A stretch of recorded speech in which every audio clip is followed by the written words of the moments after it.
So guys, ito yung step 2 ng ating kamote top salad. So tanggalin ko na siya sa kaserola guys. Lagay ko na siya sa pinggan. Yan. Para lumamig.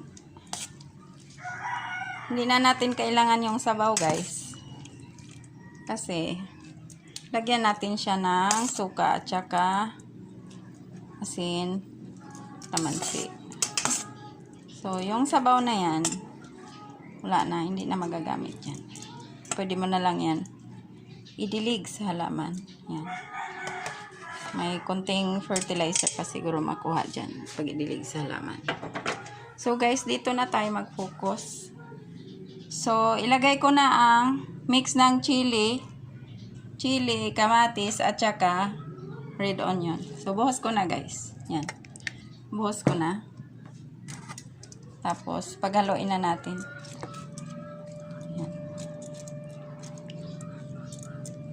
Pero for video purposes, hindi ko siya ihalo na halong-halo talaga guys. Kasi kailangan natin dito na attractive na pagka-arrange ng pagkain. Tapos, ilagay ko na lang ang mixture ng suka.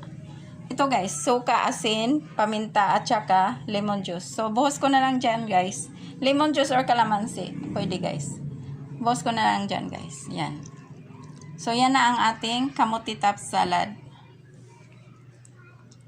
So, may option dyan guys. Pwede mong asin lang. Or lagyan mo ng bagoong na ginamos. Kagaya nito guys. Ayan, may ginamos dito guys. Pwede natin lagyan ng ginamos yan. Yan. Yan ang ginamos guys. Oh. Yan. Pwede natin lagyan ng ginamos or bagoong. Kunti lang kasi baka ayaw naman nila dahil syempre sa probinsya guys, sawa na sila sa ginamos. So, tayo namang taga Maynila, taga probinsya na nasa Maynila, takam naman tayo sa ginamos. Kaya nilagyan ko ng ganyan. Yan. Tapos guys, kulang pala ito ng luya. So, pasensyahan nyo na. Kasi, wala, nakalimutan kong bumili guys. At saka malayo ang palengke, ayaw ko nang bumalik doon. So, thank you so much guys for watching. Bye.